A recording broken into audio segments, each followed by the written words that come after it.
Hey guys, it's Phoenix Android Radios here. In this video, we're going to be looking at the 10.4-inch radio for the Dodge Challenger from 2008 all the way to 2014. The radio currently comes in one colorway, this type of color. You have the hazard button, traction control, and if you have heated seats, the buttons will be here. If you also have these functions, they will also be here for the higher trim levels. If your vehicle does not have these buttons, they will change to a rear defrost button and a recirculation button for the air conditioning. The buttons are also programmable. The short press is what you see on the display here. If you do a long press, you can program them, and the knobs here are either volume or air conditioning, and pressing the knobs will either mute or turn on and off the air conditioning. You have a built-in microphone as well as the RST button to press with a paper clip or a needle.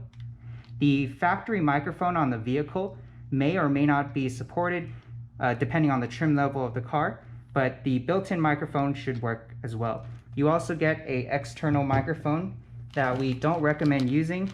If the built-in microphone and the factory microphone not working, then you can use the external microphone. If we look to the back of the radio, this is an Android 10 radio. It comes in 4 different trim levels: 2 gigs of RAM, 32 hard drive, 4 gigs of RAM, 64 gigs of hard drive, 6 gigs of RAM, 128 gigs of hard drive, and 8 gigs of RAM, 128 gigs of hard drive. We're going to be using all the plugs at the top here except for this one here, the antenna for the radio, a 5G and a 2.4 gigahertz band for Wi-Fi, a GPS antenna, and the SIM card antenna if you want to insert a data plan SIM that you can slide into here. You also have another SIM card on this harness here. The power connector here, which you will receive an adapter. Towards the bottom here, you have the air conditioning plugs, and depending on if you have the plugs or not, make the proper connections. At the bottom here, you have the hazard connector. The right side, you have the right side heated seats, and the left side, you have left side heated seats. These plugs also allow you to control the buttons on the side here, such as heated steering wheel. This plug here is the canvas connection, which comes from the main harness. So this is the back of the radio. Let's look at the cables that come with the radio. These are the cables you get with the radio: the SIM card antenna for the SIM card, a GPS antenna external. You also get an adapter that you can use to support the factory antenna on the car, a radio antenna adapter. The radio antenna usually goes to a white connector, and this GPS antenna is usually a yellow color connector. You have a RCA harness here with a SIM card reader, a set of RCAs for AUX LR and AUX in, which is over here. AUX video in. You can put an audio and video source through here and look at it on the app and see the app on the radio. Right camera in, and RCAs for aftermarket sounds such as subwoofer, front out left, and front out right. And here is the external microphone input if you connect an external microphone.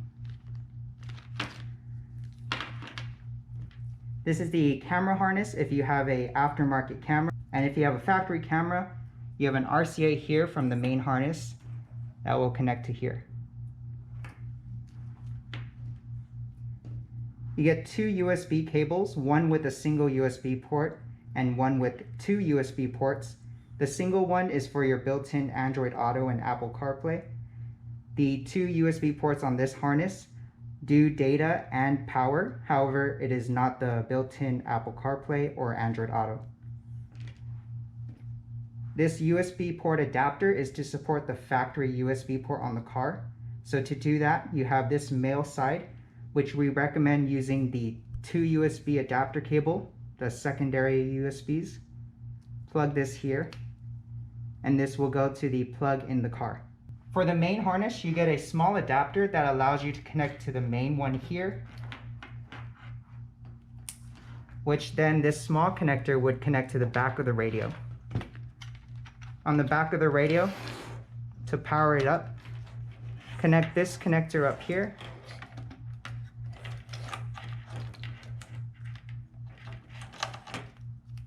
Don't forget the 2 green wires with the clip facing downwards.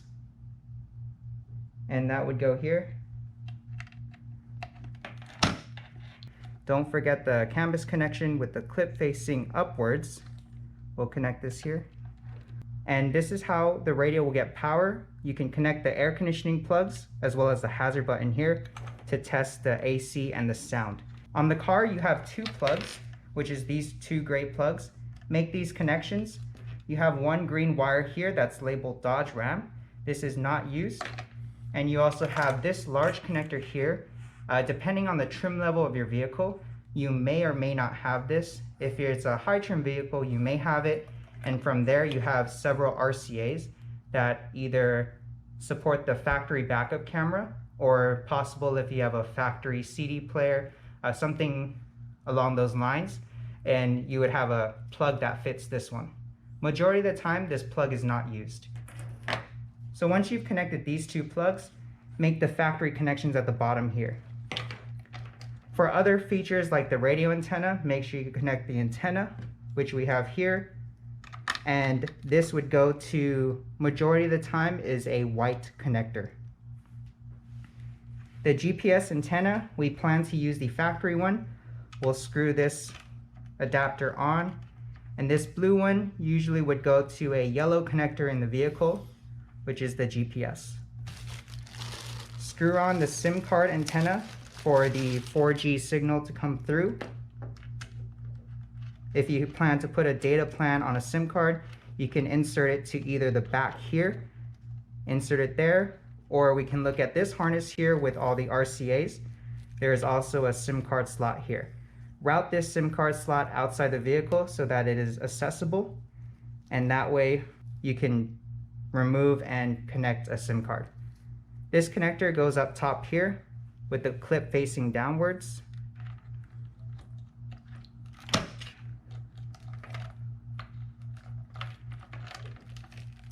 Again, route the SIM card slot outside the radio. If you have an aftermarket backup camera or a factory backup camera, make this connection and connect the camera video feed through this RCA. Clip facing downwards.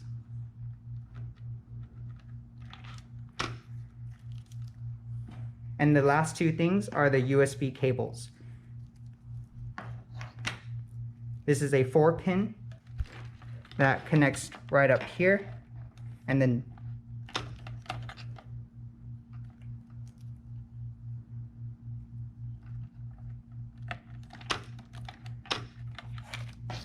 the 2 USB ports on that same cable is a 6-pin that connects right next to it.